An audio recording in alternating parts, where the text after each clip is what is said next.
me to share mine first? Yeah, could be. I You're could be gonna the start first. first? Yeah, and then I will put your screen Okay, here. then just let me Okay. know and then I'll start sharing. Sure. Fala pessoal, beleza? Tranquilos? Como estamos aí nessa essa noite? Um pouco de calor aqui em São Paulo, né? Antes de mais nada, valeu aí, obrigado por todos que estão participando ao vivo de mais esse webcast para o Psychomaniacs. Cara, eu fico bem feliz. A gente está de novo aí com o Warner e o assunto que ele vai falar hoje é um assunto que muita gente tem perguntado. Cara, é um assunto que a Microsoft ela está batendo bastante. A gente já teve aí muitos eventos também falando sobre isso. Muita gente interessada em trabalhar com o Cosmos DB, Cosmos DB. Então, o Warner vai trazer aí muita coisa legal para gente. Tá? Eu não vou nem perder muito tempo, galera. Agradeço a vocês. Se você puder compartilhar esse vídeo com mais alguém, com mais alguns amigos aí, sinta-se à vontade, tá? Eu vou ficar aqui ajudando o Warner na parte da moderação. Todas as perguntas eu vou segurar e vou fazer no final, tá? Assim que ele terminar, eu vou soltando as perguntas aí para vocês terem as respostas, beleza? Então é isso aí, galera. Bem-vindos e vamos aí para mais uma hora e pouquinho de muito conhecimento. So, Warner, thank you again, and it's up to you. You can start. Thank you, guys. Let me share my screen here. Alright. Share my screen. Let me know when you can see my Oh yeah, no, slides. I can see already. Yeah. Awesome. Well, thank you, Vitor, for the intro. I got some of what you said, especially about a lot of the interest that everybody is starting to hear in the market now for Cosmos DB, and that's why I put together this presentation.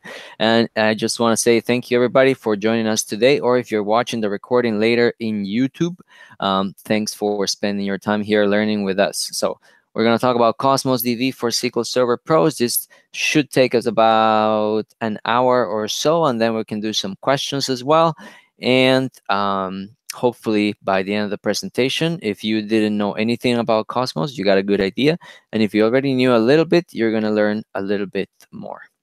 Right, so quick intro about myself. I've been working with Microsoft Data Platform products for about 11 years now. I used to work completely just as a DBA. I also work now with Pythian as a principal consultant. And I used to work at Hewlett Packard in Costa Rica. I work at Pythian now out of Canada. I'm a data platform MVP, just like Vitor.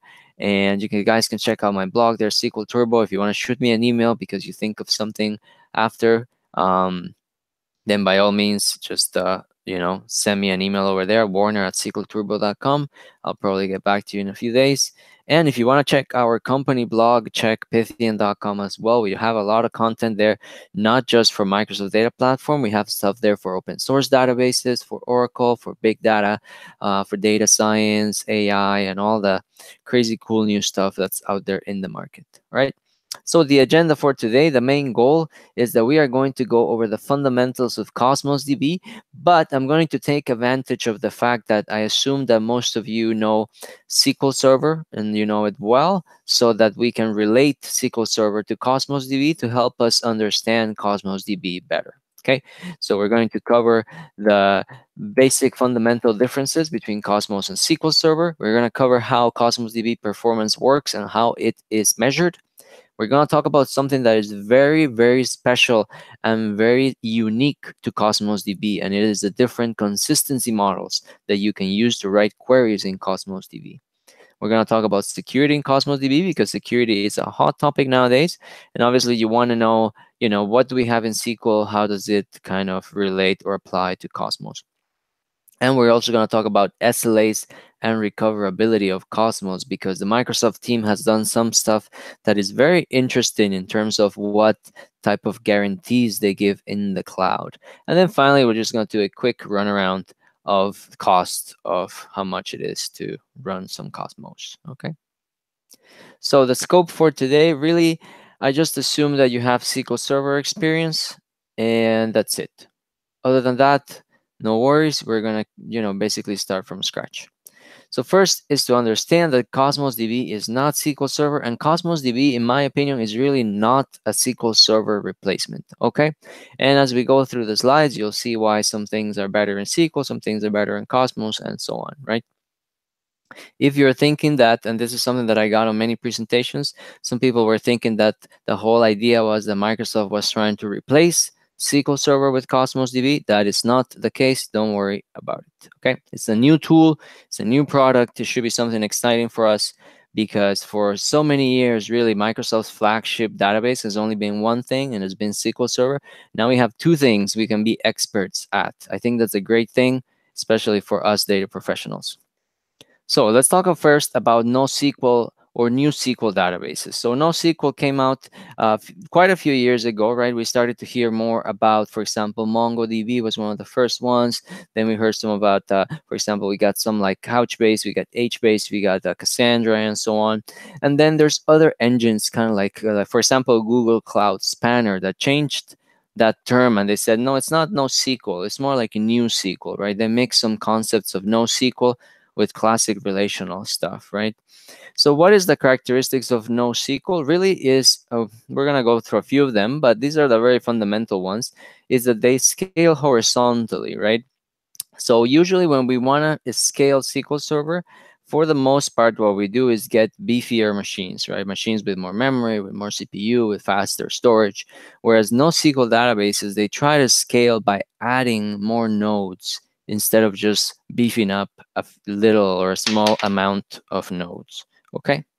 So that's a big difference. So scaling out, right? Scaling into many machines as opposed to scaling up, which is scaling into just bigger servers, right?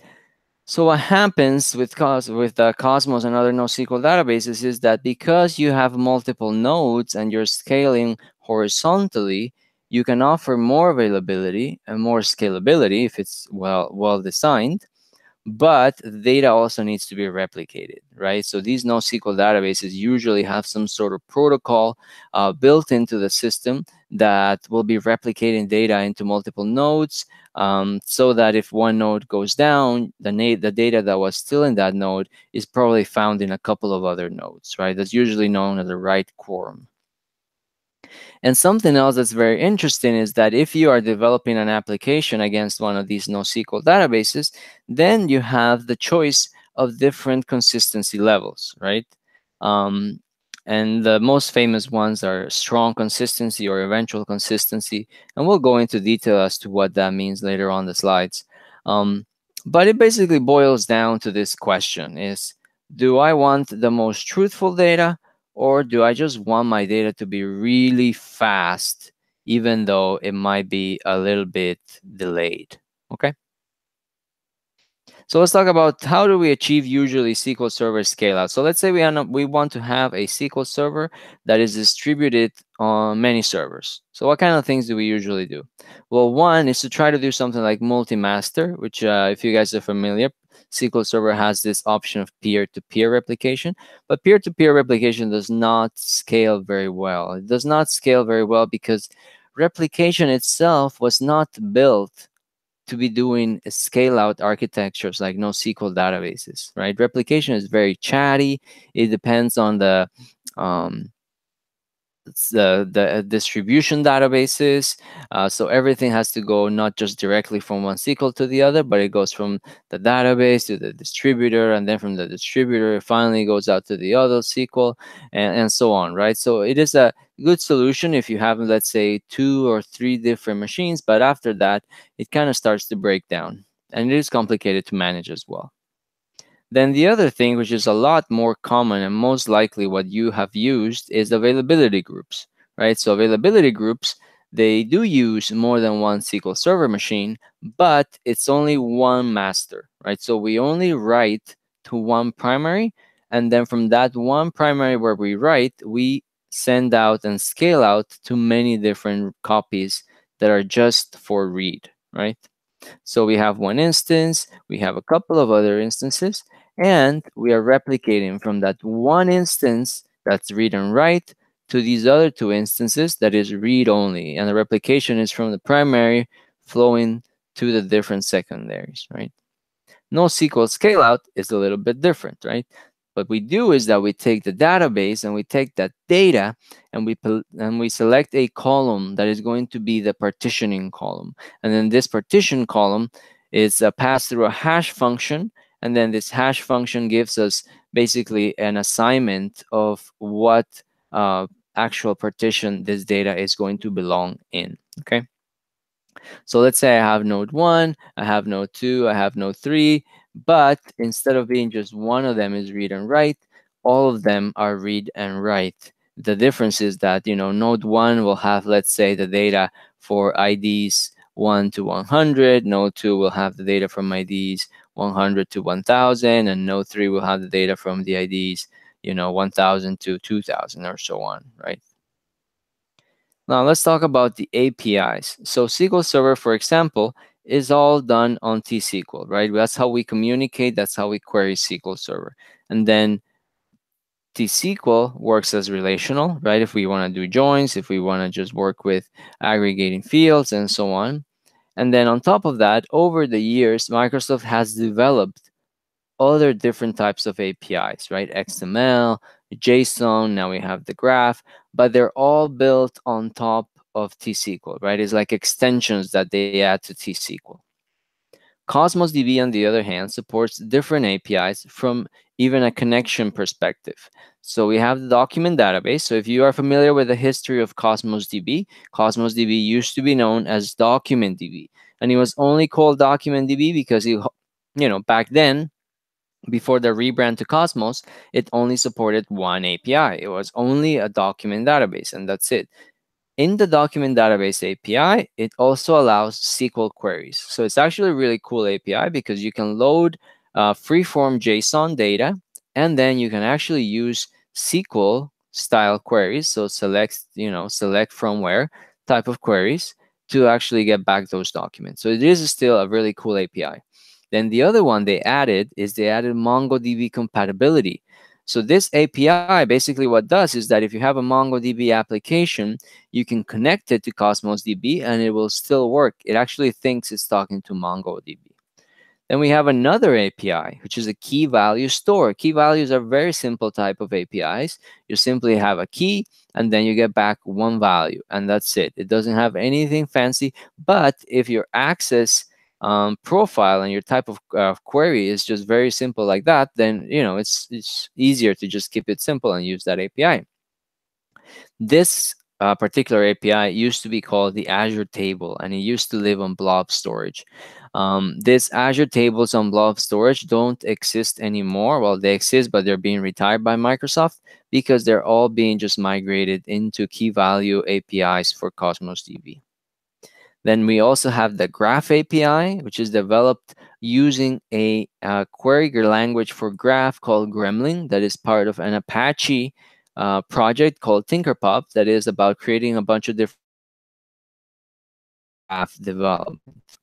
And then finally, this one actually, I have to change the slide because it says coming, but it's actually now, I think it's at least public preview. It might even be GA now. So it is here, and it is the wide column API. And basically, this was implemented as a Cassandra compatibility API, same as like with MongoDB.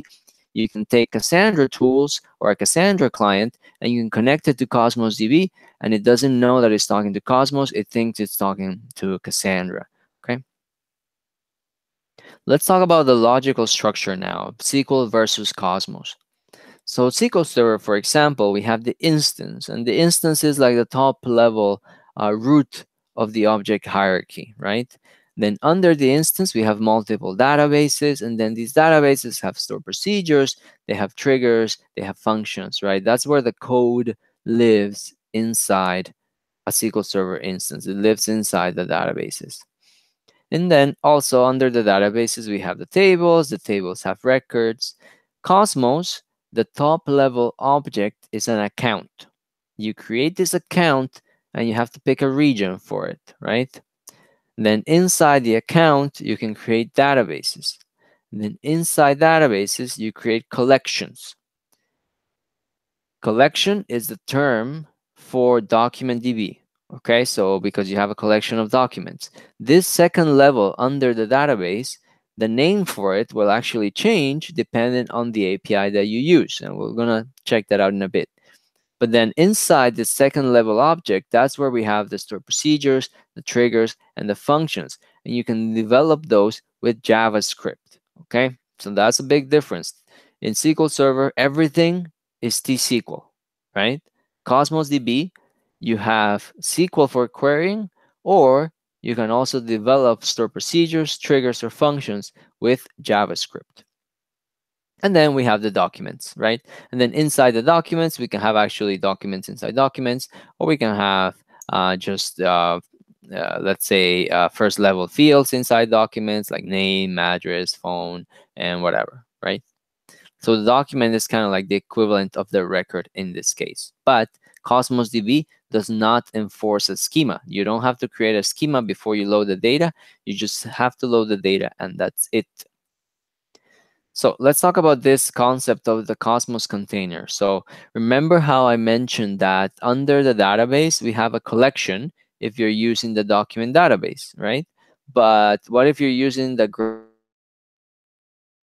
Graph API? It's not a collection, it's a graph.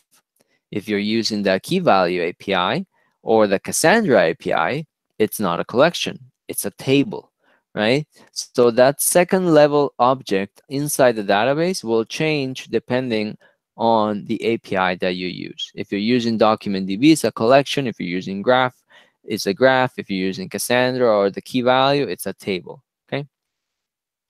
There's two types of containers for Cosmos DB. There's a fixed size container that's only 10 gigabytes. So this is really for more like dev or test type of work where you don't, or if you really have a small collection, let's say, and don't think that it's really going to grow beyond 10 gigabytes, well, then just, you can use the fixed size one and that's it. Um, but I mean, most production systems will probably grow beyond 10 gigs, right? So in that case, what we do is we have an unlimited collection. So unlimited literally doesn't really have a limit as to what size it has, because what happens under the covers is that you have to specify a partitioning key. And then Microsoft, or well, the Cosmos DB code, takes that partitioning key and then starts to assign nodes. And if one node becomes too full, then under the covers, Cosmos DB will actually split that data and move it into separate nodes. And then as the nodes start to fill up, it continues to do this process under the covers, splitting them and moving them to new nodes. And you don't have to manage this process, okay? It all happens automatically for you. The other thing to think about is the node that is right here on the slide. The container is the entity of space and performance. So in SQL Server, usually, and in Azure SQL DB, for example, the database is the entity of space and performance, right? The database is the one that we assign some DTUs, and the database is the one that has some amount of storage assigned, right? That's Azure SQL DB, for example. In Cosmos, that would be the equivalent of this container. So you can have one database, and let's say that database has 3 containers. Each one of those 3 containers could grow independently, can have performance independently, and you will get billed separately for these 3 containers, right? The opposite is also true. You could have a database for Cosmos DB that you don't create a container on, and then you don't pay for it, basically. Okay, let's see about transactions. How are they different? So in SQL Server, transactions can cross tables. They can cross databases, right? When you have an instance with many databases, you can do a transaction across databases. And even if you're using something like the Microsoft Distributed Transaction Coordinator, you can have a transaction that crosses instances, right? So there's a lot of flexibility there. Now, the transactions, there's another flexibility there in that you can write it in T-SQL, or you can even write it in .NET, for example. And if you write it in T-SQL, you can write it inside a module. So it could be inside a stored procedure, inside a trigger, inside a function, or it could just be ad hoc. You could literally just connect Management Studio and say begin transaction, and then go grab a coffee and block everybody, and then come back and finally commit or roll back, right? Cosmos DB, the transactions If you're using a fixed container, those small ones with only 10 gigs, then the transactions will be for any data that's inside that container. Or if you are using an unlimited container, an unlimited collection, then the transactions are scoped to a single partition. So this is a very, very important detail because most production systems are going to scale to multiple partitions, right? So what does that mean? That means that if I have a Cosmos DB database and I decided to partition it by the different cities in Brazil, then if I needed to do a transaction to exchange data between the people of Sao Paulo and the people of Rio, I would not be able to do it using the built-in Cosmos DB store procedures because the transactions are scoped to a single partition. So if I picked Brazilian cities as my single partition key, I cannot do that type of transaction, okay? So you have to be very careful when you decide the partitioning key, and you have to be very careful when you think about should you use Cosmos DB or not, right? Is it a good tool for you or not? Well, it depends, right? If these limitations are okay, then you can continue using Cosmos and get some of the benefits of, schema free, easy indexing, and so on. But if you do need this type of super transaction flexibility, SQL Server is way more powerful. Okay. And it's in JavaScript, by the way. All right, let's talk about performance at this point, and then after we're talking about performance, we're going to jump into our first demo. So let's talk about this. So how does performance work inside Cosmos DB? So if you are familiar with Azure SQL DB, you're probably familiar with the concept of database throughput units. Here, it's kind of similar. So throughput is also defined by units, is request units per second, okay? So all operations that you do to Cosmos, either loading data or querying data or reading documents directly from an ID, they all consume a deterministic amount of request units. So as long as the database, let's say, is not growing or the query doesn't have to read more data than before, it's always going to consume that exact same amount of request units. And you can actually tell, it will tell you when you query it on the API, you can fetch the cost in request units about how much it was. It's a number. It's a flat number. So that's very different from, let's say, SQL DB, whereas the queries don't really have a flat DTU cost, right? I don't get something like, oh, this cost 510 DTUs, right? You don't know. You just see the DTU percentage spike up or down depending on your queries, right? So Cosmos is a lot more accurate in that sense. It'll give you an exact amount of request units consumed. The request units, like I mentioned before, they are provisioned per container. So if you have one container that is not as busy as another container, you can have the busy container with tons of request units, and then you have the light container with just a small amount of request units. And request units are consumed depending on many different factors. So item size, so if your records or your documents are really big, they'll consume more request units.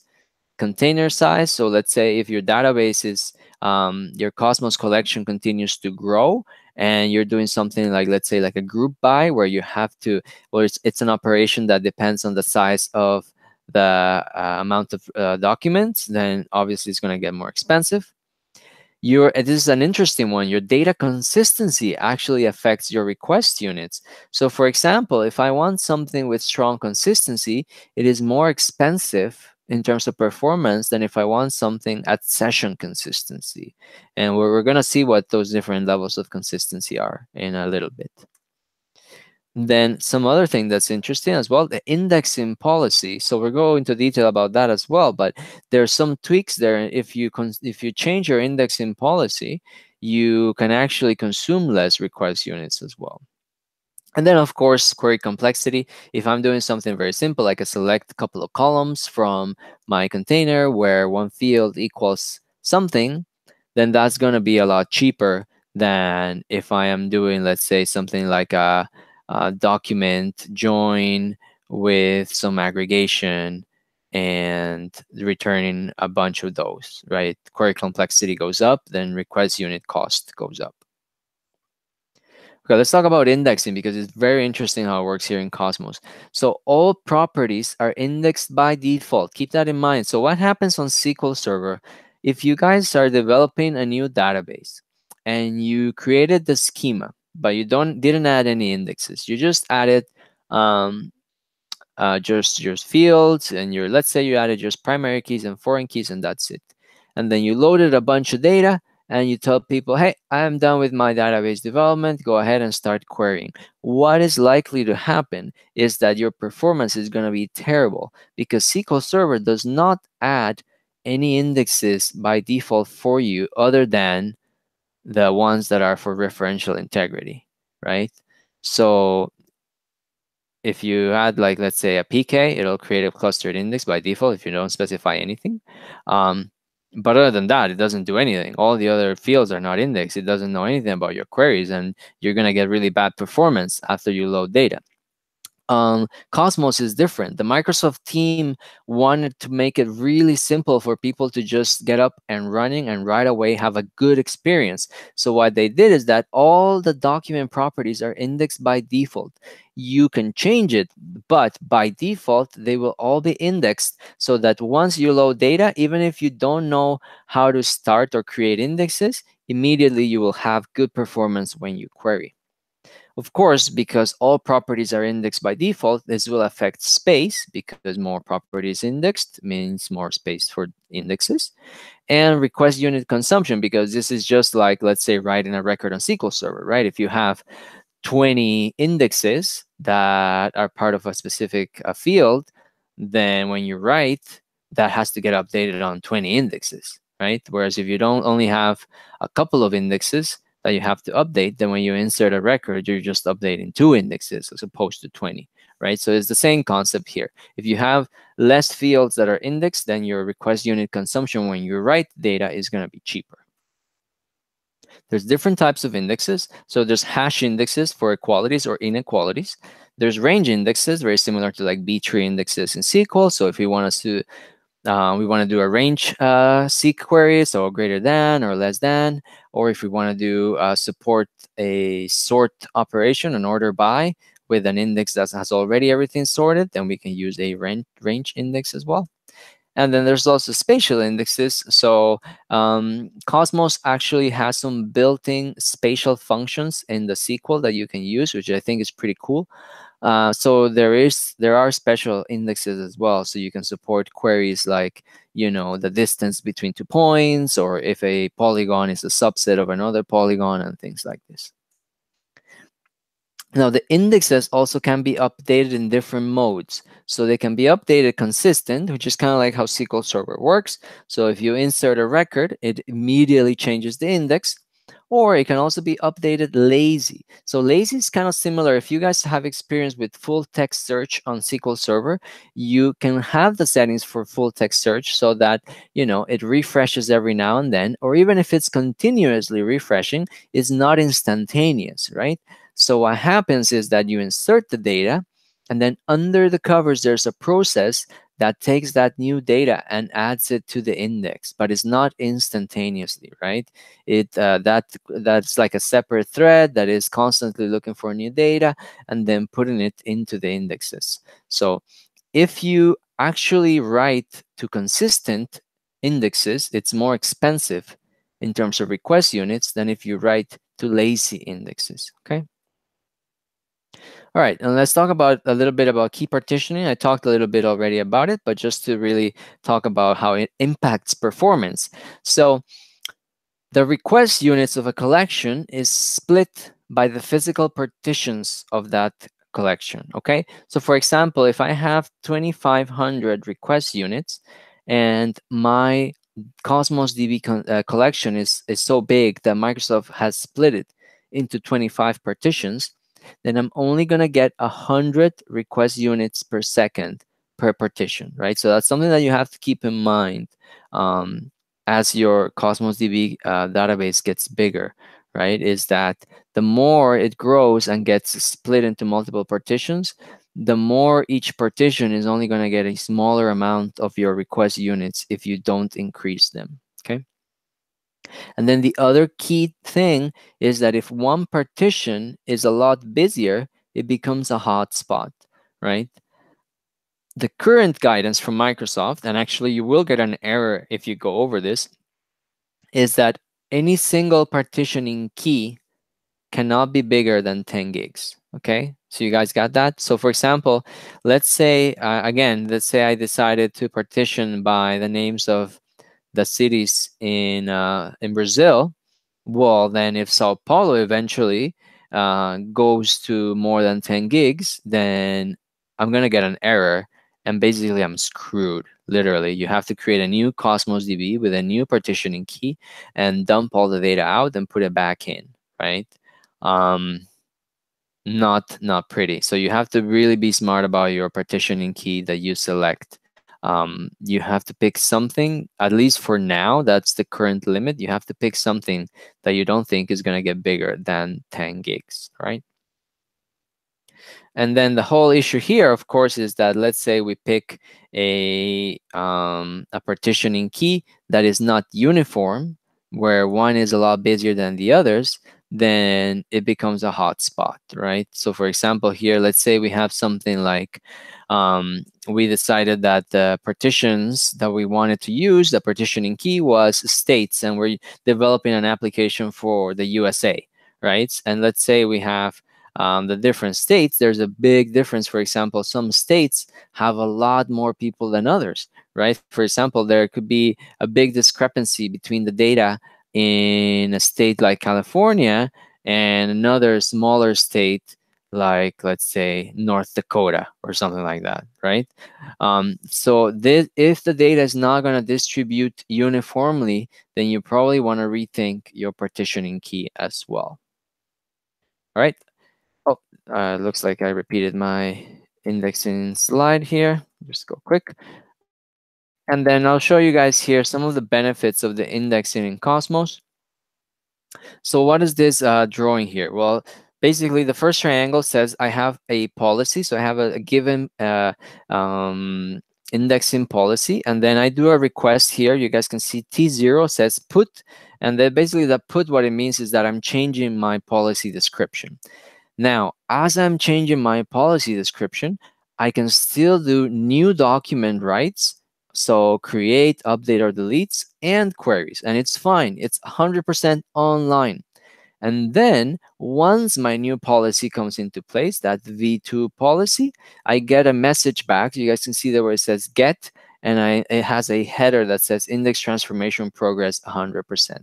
So you can actually monitor and see how long it's taking to get a progress percentage of your indexing policy changing.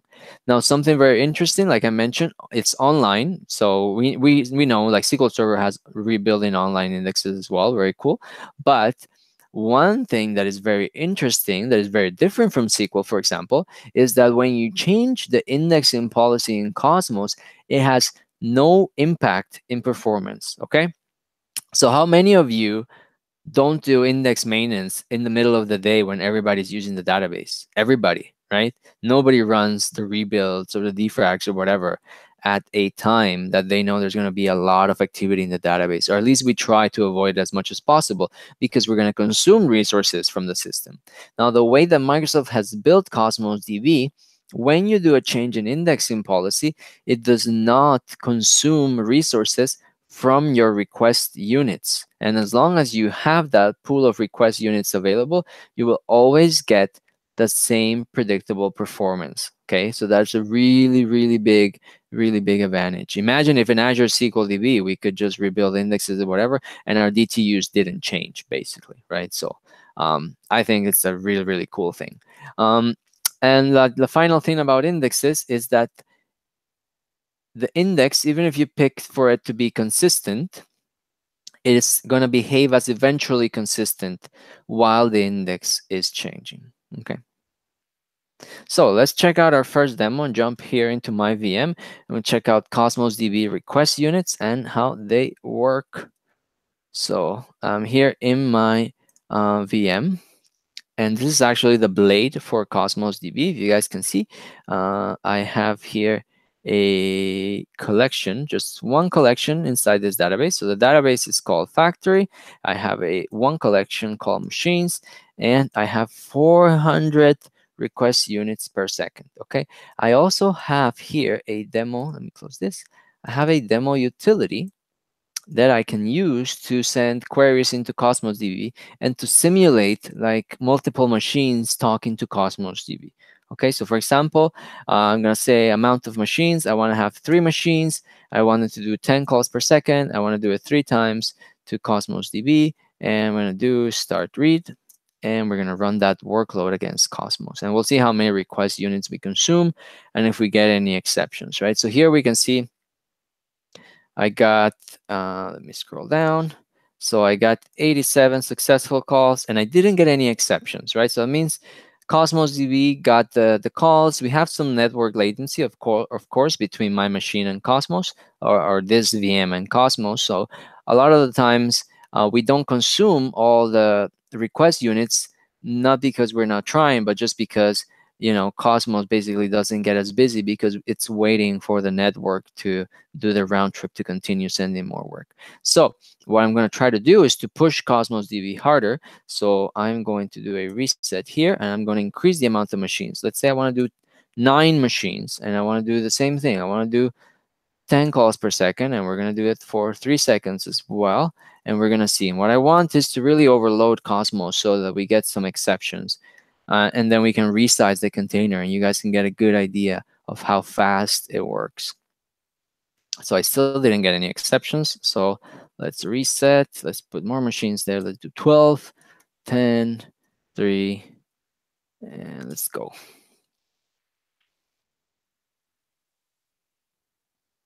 All right, so there we go. Now we got a bunch of exceptions. Okay, so at this point, we did 176 successful calls. I did 150 calls with exceptions, right? So that's a lot of exceptions. Now, some of you may have some experience with Azure SQL DB. How long does it take sometimes to resize Azure SQL DB, right? It takes a while. It's not the fastest thing in the world sometimes.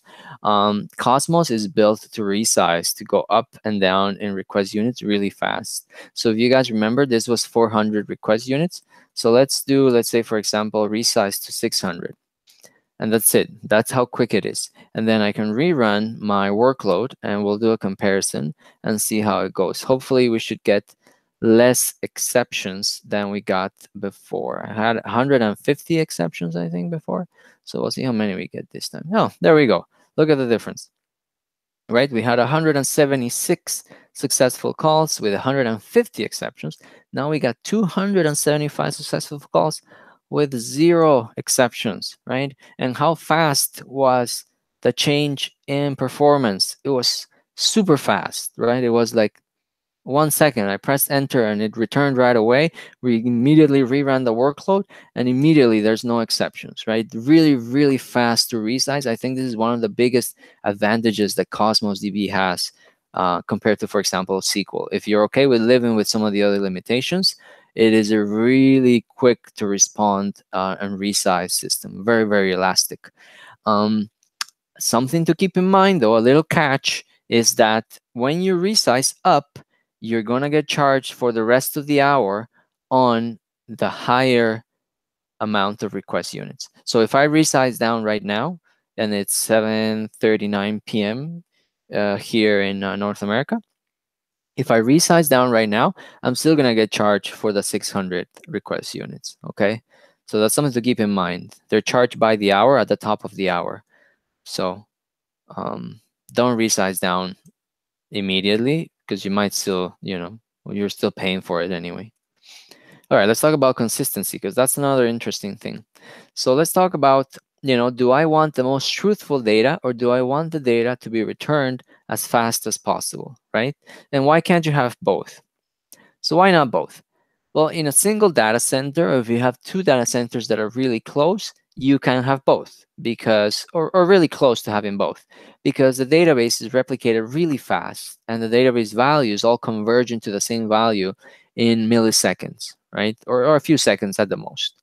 However, on systems that are geographically distributed around the world, it is not as easy because the database values don't converge as fast because we have, not just the physical limits of like the speed of light, right? But we don't really transmit data at the speed of light. We transmit data over cables that have noise, and then after that noise leaves the cable, um, it goes through routers and switches, and there can be network congestion and so on. So there's many different factors that affect databases as they get farther and farther apart geographically. And that's where the key is. Cosmos was developed, designed as a system that should be used planet wide, right? If you're building a mobile app, if you're building a website and you think you're going to have copies all around the world and things like this, that's when Cosmos is really strong. So let's talk about the consistency model. So on one side of the extreme, we have there's more fidelity, there's higher latency, so it's slower, and we have less availability. So on the other side, the other end, we have less fidelity, so there's more delay in the data, but there's lower latency, so we get the data faster, and there's more availability, so it can sustain more losses of nodes, right? So we have strong, then we have bounded staleness, and we'll go into detail as to what those are. Then we have what's called session. Session is actually, according to Microsoft, the most popular one, the most people select. Then we have consistent prefix. And then finally, the less fidelity one, and really a very popular one that was made popular by many NoSQL databases, is eventual consistency. Okay, so let's do an example. So let's say we have a Cosmos app in a plane that is sending messages to Azure data centers. The plane just it has some way to communicate through a satellite or something to the different Azure data centers, and there's a flight that's happening, and the flight is going from Bolivia to my hometown, San Jose, Costa Rica, right? So this type of flight, if you look at the map of South America, it would actually fly over Colombia, right? And then let's say that we have two different Cosmos regions. Let's say we have one in Brazil, of course, and then another one here where I am in Canada. And the query that we are doing is that we want to see the last city that the plane flew over, okay? So this is what's happening in reality. The plane is going this way. That's where the plane is right now. And then first it went through Bogota, capital city of Colombia. And then it went through Medellin, very famous city of Colombia for many other reasons. So let's do an example here. Strong. What's a strong consistency? It means that we get the latest data always. So the plane, as we saw in the drawing, just went over Medellin, and it wrote that data to the Brazil Azure region. So if we want to do a strong read, and we have our application in Canada, when we do that strong read, we read that the plane just went over Medellin because that is really what happened. But it requires reading the database that's all the way in Brazil. So we get really high latency. Also, we get less availability because if we lose the connection to Brazil, then we cannot do a strong read. Next, we have the next one. It's called bounded staleness. So bounded staleness guarantees the data up to a certain amount of time. So let's say, for example, we know that the plane just went over Medellin, but let's say it went over Bogota 45 minutes ago and 10 minutes ago over Medellin. And let's say we do a query with a bounded staleness of half an hour. So with this type of query, because we set the bounded staleness of half an hour, it means that we can get data that is up to 30 minutes of lag at the most. So it might read Medellin if the replication is going really well, but it still might read Bogota because half an hour ago, the last city that we flew over was still Bogota, right? If we changed that bounded staleness and we said, no, I don't want it to be half an hour anymore, I want it to be only 5 minutes, then we're going to read Medellin because 10 minutes ago we went over Medellin, right? Session, like I said, is very simple. It's basically that as long as you started a session and you get this session token value, then everything that you write, you will be able to read it, right? So let's say in this case, the plane is the one that's writing the data. So as long as the plane keeps this active session connected to Brazil, it will see its own latest data. So it always know that it just flew over Medellin. Consistent prefix is looser consistency, and what it means is basically that it does what is called monotonic reads. So that means it's reads that always increase over time. So in this case, if we query what was the last city it flew over, it might say that it was Bogota, or it might say that it was Medellin. However, if it says that it was Medellin and you query again, it's not going to say that it was Bogota, like if the plane was returning. It's always at least going to give you the real sequence of events. Okay, so if you read Bogota, eventually after is going to read Medellin, but you will never get Medellin and then after Bogota. Okay, and then we have eventual, and eventual really doesn't give any guarantees. The only guarantee that eventual has is that if you stop writing to a particular record, then eventually you will get the same value everywhere. Okay, so there's really no guarantee what you're gonna get. It means that you could read Bogota or you could read Medellin, and you could read it out of order. You could even read Medellin, and then you run the query again, and then you suddenly read Bogota as if the plane was returning, because eventual does not guarantee you that it's gonna give results as they happened in a real sequence of time. Okay.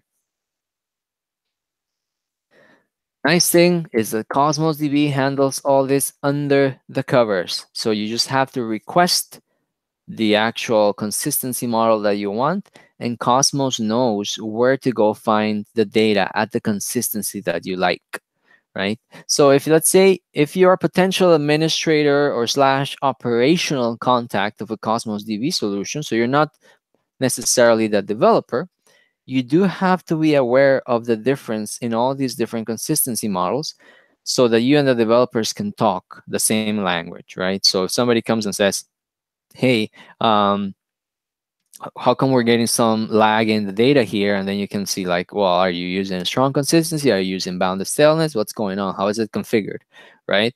So it's important to talk the same language in that way. If you are a, data pro that is really a developer, or you're both really, you're an admin and also a developer, then you absolutely, if you're going to develop for Cosmos DB, you absolutely need to understand the difference between the consistency models.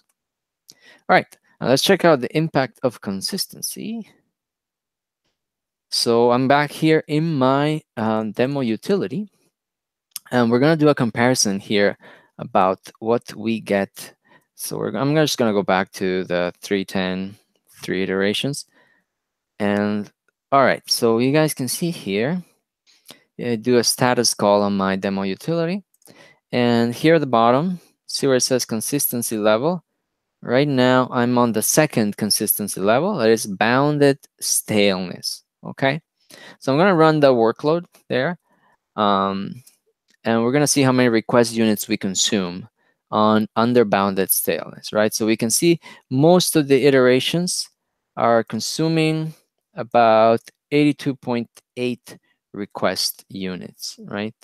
So let's change the consistency and let's change it to session, right? The one that's really popular that a lot of people use, that basically what it guarantees is that we read our own writes, okay?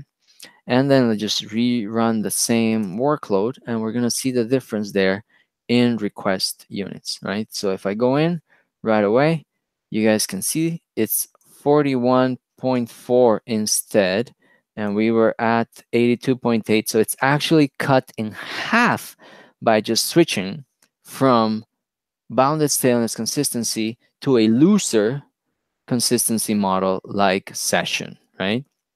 So that means, of course, if you can consume half of request units, it means you can double your workload with the same amount of request units. So this manipulating the consistency models is very powerful to get really good performance.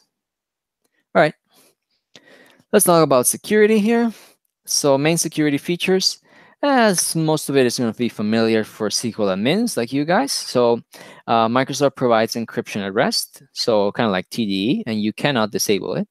And it also provides encryption in transit, so it's an HTTPS endpoint. You cannot disable that either. So you can't opt out and try to make your Cosmos DB less secure for whatever reason you might want to do that. Um, The access through the network is protected through an IP firewall. Unfortunately, there is no VNet, what is called a managed service endpoint. There is no VNet support yet, right? I think this is right now GA for Azure SQL DB, so that you'll be able to basically make a tunnel between VNet to Azure SQL DB. But it's not available yet for Cosmos DB. But I know it's coming. For sure it's coming, because I mean, they already have it out for Azure SQL DB. It's going to come for Cosmos as well. There's database auditing. So if you want to just record all the activities, you can do that. And then there's different levels of database access control. So there's the Azure IAM role. So that's built into the Azure portal, for example, or you can do it through the PowerShell, where there's some roles like, let's say, a Cosmos administrator or a Cosmos reader. But so it's somebody that can read the different stuff through the portal, but they can't actually create databases. So there's several different roles, and you would assign them to the Azure AD accounts. There's also master keys. So these keys provide two different levels of access, either read-write master access or a read-only master access. So you can read anything or you can read and write anything. Obviously, you have to be really careful with these master keys. If you're going to store them in the application, you have to make sure that you protect it properly, or you can also use something like an Azure Key Vault, for example, and protect them that way. And there's this other thing called resource tokens, which is basically you get, and these can be assigned to users, and you can put different permissions, and they actually expire. You have to set like an expiration time on them. And these are so that, for example, let's say you're developing like a mobile application and you have a server, but then for better performance, you want the mobile application to just talk to Cosmos directly, but you don't want the mobile application to have an Azure role, or you don't want the mobile application to have the master key. So what you do is to just give it a resource token to communicate to Cosmos. And let's say after a certain amount of time, that resource token dies. And if somebody just stops using their app, it's basically kind of like signing out kind of thing. All right, now let's talk about the SLAs here, the warranties that Microsoft provides for Cosmos. So there's some very interesting service level agreements here. The first ones are the ones that most DBAs are used to. And it's two different SLAs. One is availability or uptime, right? Usually we talk about nines. And that's how much downtime is allowed, right? Most people know and are very familiar with this SLA. And then the other SLA that some people are familiar with is for latency. It's basically how long a particular operation will take. Interestingly, for most DBAs, the latency SLA is very big, right? At most people, what they see is that they'll have an agreement with the business, like the overnight reports will all be done by 7:30 a.m., right? So we have like a 12-hour window for how long a particular operation will take, right? It's not a super small window. Cosmos, on the other hand, is a lot smaller. We're going to see that in a bit. So Cosmos offers these same two common SLAs. So how much downtime is allowed is 4 nines. For read-only workload, it's not there on the slide, but actually for read-only workloads, it's now up to 5 nines. And latency is actually 10 millisecond SLA for a read of 1 kilobyte, or 15 millisecond latency for a write on a 1 kilobyte payload, right? So very, very, tight type of latency requirements here that Microsoft is offering for Cosmos. And then there's other two SLAs that are not really that common, which I think is very interesting. And Cosmos is like the only cloud database that is offering them. One is consistency. So if the service ever fails to meet a consistency request at less than that percentage, then basically you're entitled to a credit. And that means, let's say, for example, you wanted to read data at strong, but Cosmos had no way to satisfy that strong consistency query. So that's the SLA. And then the other one is throughput SLA. So it basically means, let's say you provision a collection of 400 request units, and right now you're consuming 200, but the Cosmos system is too overloaded and you cannot consume your other 200 request units, then that SLA is being violated as well. Okay. For backup and restore, What's going on right now is that automated backups are taken by Microsoft about every 4 hours, and they keep the last two backups at any given time. So if you accidentally drop or corrupt the data, you have about 8 hours to contact Azure support before that data that was dropped or corrupted is going to be backed up, right? So you have about 8 hours before those two other backups get cycled out. If you delete your account, those two last backups are kept for 30 days. After that, they are definitely gone forever. There's no self-service restore at this point, unfortunately, so you can't go to the portal and just say like, hey, I want to restore my Cosmos DB database to the point in time of yesterday to this other Cosmos DB. Hopefully, we will see that in the future, but it's not there yet. If you do need to restore, you gotta talk to support, which kind of sucks, but oh well. In terms of high availability and DR, HA is built in as core service capability. So if you're inside one region, regular HA is already built. Like I mentioned way earlier in the slides, the different nodes all replicate to each other and can take each other's role and so on. So single region high availability is provided in the basic service just because of the service architecture.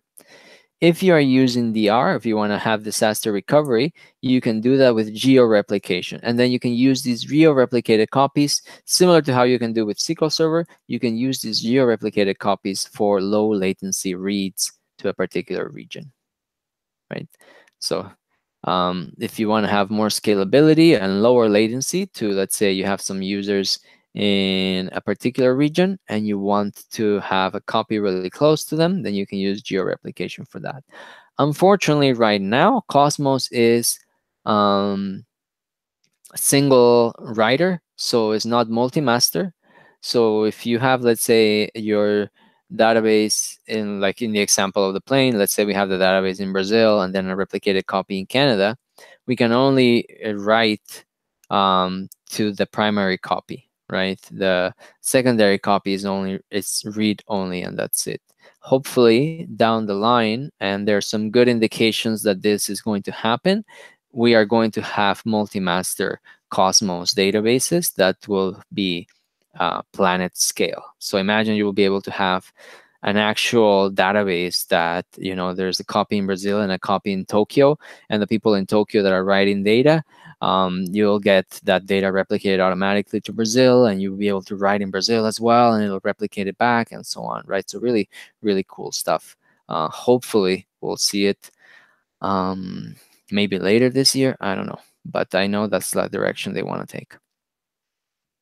And because Cosmos is available on dozens of Azure regions, it's what it's called a Ring 0 service. You can usually find a good region that will work for you in terms of disaster recovery. Right, now I'll just show you guys real quick here in the portal what it looks like for geo-replication. It's very simple. I'm not going to enable it because I don't want to start spending more of my credits. But if I go here in the portal, you see here there's this settings here that just says replicate data globally. So just, it's so simple. Just click on there, and then the region here in the map that has the checkbox, that's my current region. It's very Azure SQL DB is very similar to how it is on Azure SQL DB, just as easy, right? And let's say I want to replicate to West US, I just click right there, and then suddenly the save button is enabled. And then if I click save, then it'll start to set up the replication, and West US will become a read region or a disaster recovery region, right? And then you guys can see here at the top, if I did have it replicated to other regions, I could do a manual failover if I wanted to, or I could set up automatic failover to different regions, right? So let's say I have, let's do this one, South Central and West US, and I'm here in the East US. I could set automatic failover to first failover to South Central. And then if for some catastrophic reason I lost East US and South Central, then it could fail over last to West US. Okay, pretty cool. All right, and then the cost calculator. I just invite you guys, go check out this URL. It's documentdb.com. They haven't changed the domain name there, even though now it's CosmosDB, but it doesn't really matter. It still gives you a good idea of how it works. So actually, I'll just show you guys real quick. Let's go there.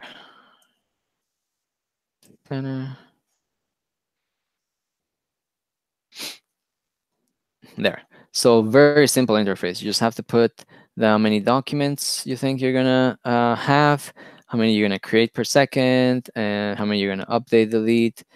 I think I have a sample. Yeah, I have a sample here one. So let's say I'm gonna have, I don't know, let's say 10 million documents. Is that 10 million? Yes, 10 million. And let's say we're going to create 1,000 per second, and we're going to read 2,000 per second, and we're going to update maybe 500 per second, and we're going to have like 300 deleted per second. Oh, and I need to put the sample of the document if we update it, and then calculator. All right, and then we can see here it gives us an estimate of how many request units I'll need for create, for read, for update, for delete, and it gives us a ballpark of 15,500 request units. Right? Obviously, it's just an estimate. You could start with this value and see how your performance is, and then make it bigger or make it smaller depending on what your results are. But at least you get an initial idea of what it could be, right? And then try it out for free. So this is really cool. You guys can go here to this URL and you can sign up for a Cosmos DB trial that does not, unlike like the Azure trial where you have to put in your credit card, even though they're not going to charge you. But for this Cosmos DB trial, it's basically like a time lock thing. So you create the Cosmos DB and then it'll self-destruct after some hours. So you don't even have to put in a credit card. You basically just have to have a Windows Live ID, and that's it. Okay. All right, and that's pretty much all I got for today. About an hour, like I said. I don't know if we have any questions there, Vitor. Hey, Warner. Yeah, we have some. I believe we have just one question because I'm checking here, and one of the questions I believe you already answered on during your session. I have a lot of compliments to you for your session, and everyone loved it. So the question that I have is from Will, and he's trying to use Azure Search with Cosmos DB.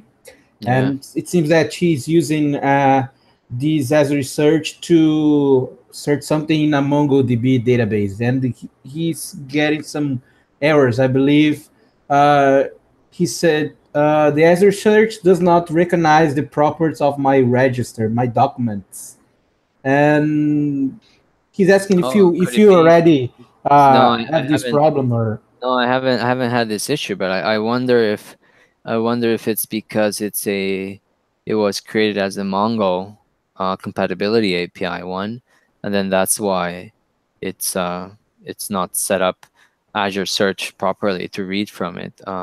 Because I mean, I wouldn't be surprised if that Azure Search integration was built with the document database in mind, right? The first API that they put out there. So I wouldn't be surprised if that's the case, that it's just because it's the MongoDB API that it doesn't see some of the document properties. I mean, unfortunately, if that is the case, there's not much you can do about it. You could always just test it. So export a couple of documents from your Mongo collection, import them into a new Cosmos DB collection using the document API and see if that is really the issue. And then if that's really the issue, well, then unfortunately, there's not much you would be able to do, but at least you would know that's what's going on, right? So Okay, cool. We had a question about vCPUs, but seems that you already talked about that. well, there's So no vCPU visibility in yeah, Cosmos, right? And it's interesting because now that somebody's bringing up vCPUs, I don't know if you guys saw the latest updates for Azure SQL database, right? But Microsoft is basically going to provide both DTUs and also virtual cores, right? So now we're going to have both models in Azure SQL database. But I think they're also doing that so that it's really easy for people on-prem to migrate to the cloud. I don't think they're going to do that for Cosmos DB because there's nothing that particularly is being migrated. There's no Microsoft Cosmos on-prem that's built with cores, right? Cosmos is 100% just cloud right now. So I haven't heard anything about this same thing happening to Cosmos. Oh, cool, awesome. And I believe it's all I have here, Warner. And again, I Okay. have another congratulations for your session. And I believe if uh, if you have more questions here, I can send to you, or also they can send you an email too, for sure. Yeah, well, feel free to reach out right there on the stuff that you see there on the screen. So there's my Twitter handle, or there's my email there. If you think of something later that you didn't think of asking right now, don't worry about it. Just feel free to reach out. It's always a pleasure, and always a pleasure to talk to you guys, the SQL maniacs in Brazil. Hey, Warner, thank you, and I hope we can have you soon again talking to us. Absolutely, absolutely. Thank you. Thank you, Warner. Obrigado, gente. Valeu aí pela participação de todos vocês. Fico aí esperando o feedback de vocês. Claro, sempre tentando trazer aí os assuntos mais comentados aí, como o Cosmos DB, que tá muito em alta aí. Valeu, galera. Abraço e até a próxima. Até mais.